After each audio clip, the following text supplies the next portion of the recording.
What's up everybody, this is Master EN Gamer, and today I wanted to talk a bit about two major game features discussed at this most recent BlizzCon, which are clans and role queue. Both of these have been frequently discussed topics in the Overwatch community, and now that it sounds like both could soon be a reality, I wanted to share my thoughts about these two features. Are they really the solutions we want, or have they just been overhyped by a desperate player base? I'll be talking about that right here, but first, today's video actually has a sponsor. Massdrop has sponsored today's video by sending me the Sennheiser PC37X headset to try out while playing Overwatch, and after using it for a little while now, I gotta say that I quite like it. The velvet padding ear cups offer great comfort, while the open back design allows airflow to prevent your ears from getting too warm during a long gaming stint. But even more important than comfort is audio quality. A cozy headset is worthless if you can't hear the nanoblading Genji before he removes all your limbs, so you'll be happy to hear that the PC37X boasts terrific sound as well. I didn't miss hearing a single bob do something while playing these past few days, and just as important is the quality adjustable mic, which is crucial for proper team communication. With over 15,000 sold and outstanding reviews on Massdrop's website, it's a great choice regardless of whether you're a competitive grandmaster or just a pro casual like me. If you're in the market for a new headset, just follow the link in the description to find this headset along with many other great gaming related products. Thanks again to Massdrop, and now let's talk about clans.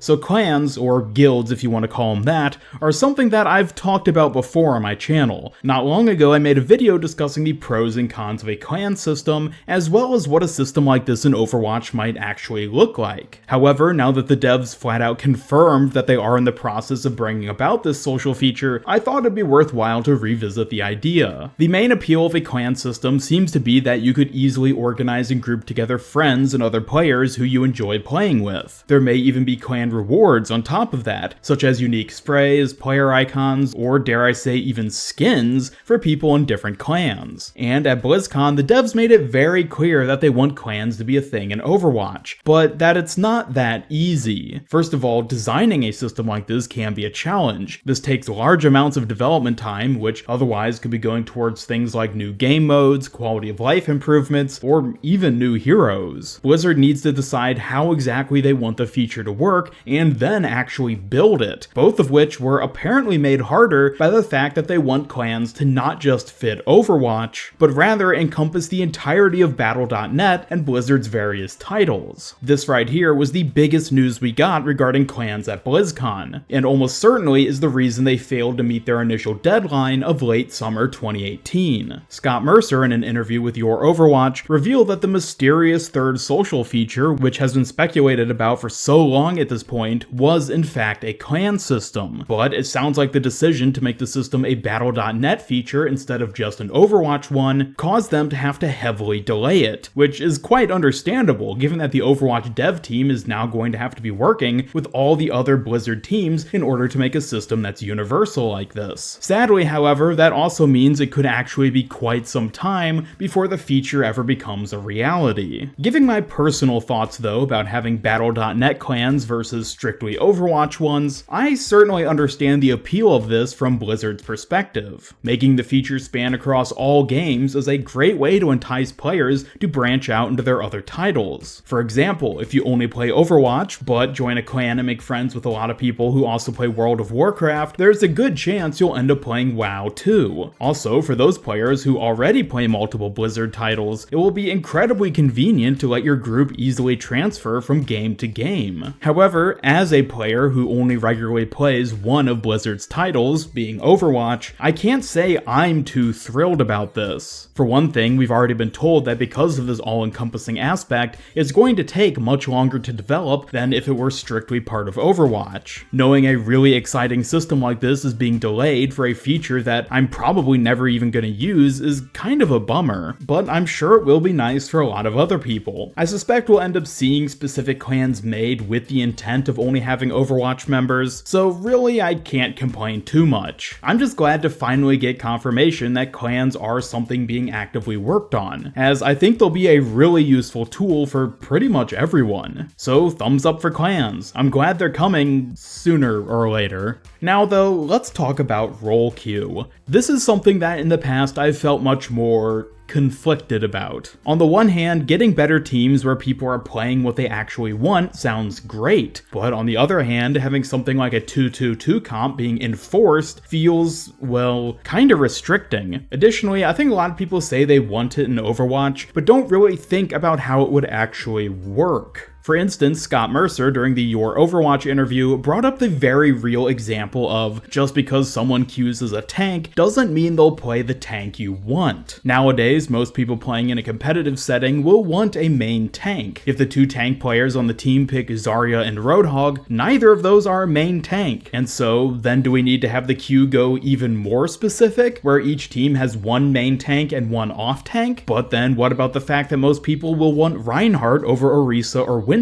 Does that mean we'll have to go even further and make a Reinhardt queue? This might seem ridiculous, but it isn't far from the problems which already exist in the current LFG system. Where do you draw the line between giving all 6 players total freedom to choose whichever class and hero they want, and a strict fixed limit of only the single most meta team comp? Now, I'm not saying that it's impossible to find this balance, and I certainly think making even a small change here could vastly benefit the game, but it's a very big decision to make, especially if the role queue will become forced upon the entirety of the Overwatch player base. And this seems to be exactly what the devs have been facing on a daily basis for a very long time now. According to both Scott Mercer and Jeff Kaplan, the Overwatch team has been discussing role queue almost every day for a significant period of time at this point. Many of them are strongly in favor of implementing it, while many others are just as strongly against it. They've worked out a course of action they'd take for developing the system if they so choose to go through with adding it, but for the time being, they are still trying to come to a consensus of whether or not it's the right thing to do. And if I had to hazard a guess on which way they'll end up falling in the long run, I think there's a very good chance that they'll end up going through with it. I'm not sure what form it'll take or how long it'll be before it's added, but I have a feeling that they're going to add it. Competitive is just too much of a wasteland for too many people at this point, and anything that can stand to help establish order and give more people even slightly more enjoyable gameplay experiences feels rather important. But disregarding what the greater player base wants, or at least thinks it wants, what do I want personally when it comes to role queue? Well, I have to say that I'm in favor of it too. For a long time I was against it. As I said, enforcing any kind of team composition just feels restricting when it comes to a game with as much variety as Overwatch. It'll have a massive effect on metas moving forwards, and could potentially make the game overall more stale in that regard. It wouldn't be so bad if maybe we had a few more heroes to pick from, especially in the tank and support categories, but that's neither here nor there. However, just thinking over the past few months and how many times I've been a solo tank on a team with 5 DPS, or just how difficult it is to play the few DPS heroes I do actually enjoy, simply because the team is almost always in need of a tank or support, I'm willing to give role queue a shot. Sure, we already have LFG, which it does seem is what many of the devs want players to use more for forming teams and compositions, but I'm really intrigued to see what a role queue would end up doing when it comes to the current convenience of just being able to select quick play or competitive and get automatically fit into a match. While I understand that the amount of time it'd take to develop means they can't afford to just whip up something to try and then maybe get rid of it later on, I would definitely be on board with seeing what happens if and when they do decide to add the feature. Perhaps I'll change my mind again at some point in the future, but for the time being, I want to see firsthand what it could do for Overwatch. Anyways, these have just been my thoughts regarding clans and role queue, so now I want to hear what you guys think too. Share your thoughts down in the comments below and by voting in today's poll card. Also, once again, don't forget to check out the mass drop link in the description, and a big special thanks to all of you for helping my channel grow so big that I can actually find a good sponsor. I may or may not do more sponsorships in the future, but either way, I really owe everything to everyone who actually watches my videos, and I hope I can continue to make content like this for a long time to come. Anyways, be sure to leave a like if you enjoyed this video, and share it with a friend if you really liked it. Subscribe, follow me on Twitter, and hit the bell to keep up with all my future Overwatch content. This is Master Ian Gamer signing off. I'm confident we all have a bright Overwatch future ahead of us, so until next time, have a great day.